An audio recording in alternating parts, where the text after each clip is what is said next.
Ê vô mọi người, lại là mình Khu Nhỏ đây. Thì ok, bữa nay là một cái sau test ngắn nha anh em. Lại là em Transition Live của mình.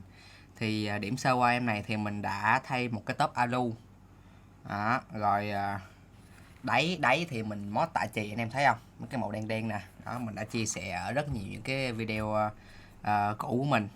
Rồi blade thì mình đi là blade carbon fiber. Switch thì mình đã thay từ VB qua MX2A nha anh em. Thì MX2A mình đã clean lấp lại bằng 205 mic 105. Lò xo thì là lò xo của Geon. Còn phim thì mình phim của TX PC nha anh em, phim PC của TX đó. Còn keycap thì là keycap GMK Metropolis. Ok, thì bây giờ mình sẽ sao test ngắn cho anh em nghe ha.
Đó, ok, anh em có thể nghe là một cái space của một con phím nhựa nha anh em. Con phím này là con phím nhựa nha.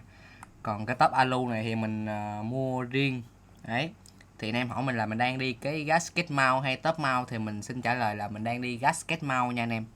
Nhưng mà anh em đừng có gắn gasket ở khu vực này nha. Thì nó sẽ có tổng cộng là 4 cái chân, 4 cái chân gasket ở gần đây nè. Đấy, thì anh em nếu như mà anh em nào mà muốn ít nhúng á, thì anh em chỉ tháo 2 cái ở đây thôi nha anh em. Còn nếu như mà anh em tháo hết 4 cái ở đây á thì nó sẽ hơi nhúng một chút, nhưng mà đổi lại là âm nó ok nha anh em. Nói chung là bắt buộc phải tháo ít nhất là 2 cái ở khu vực space nè. Đấy, còn 2 cái hai bên thì anh em tùy anh em thôi. Đấy, mình thì mình tháo hết 4 cái luôn, còn anh em mà tháo 2 cái thì nó vẫn ok nha. Còn nếu như mà anh em gắn gasket ở vị trí space này nè, hay nói đúng hơn là anh em gắn đủ hết gasket, thì âm space nó sẽ không có thoát lắm nha anh em, nó không hay lắm, nó sẽ hơi bí. Đấy, cái ngôn ngữ của mình gọi là bí, nhưng mà đúng lý ra phải gọi nó là chắc nha anh em, space nó hơi chắc. Còn mình thì mình muốn nó thoát hơn thì anh em nên tháo cái space ra nha anh em, tháo cái gasket ra chứ lộn, tháo cái gasket ở chỗ space ra nha anh em. Đấy, còn switch này là mình nhắc lại là switch MX2A đã full mod, clean loop thay lò xo vào phim PC, lò xo của Geon. Còn loop là loop 205 trộn với lại 105 nha anh em. 105 là cái dầu á, còn 205 là nó là cái màu trắng đục đục á anh em. Đấy, thì theo như mình đánh giá nhanh thì con này là vẫn là một con phím rất là đáng để chơi. Đấy, mình thì mình đánh giá con này là một trong những cái con phím tốt nhất ở phân khúc 1 triệu nha anh em.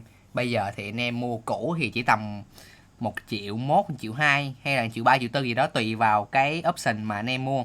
Còn nếu như mà anh em mua stock không thì khoảng tầm mua cũ nha, thì 1 triệu 1 triệu 1 đã ngon rồi anh em ha. Đấy, con này là anh em nó rất là nhẹ, anh em cầm đi làm cũng được.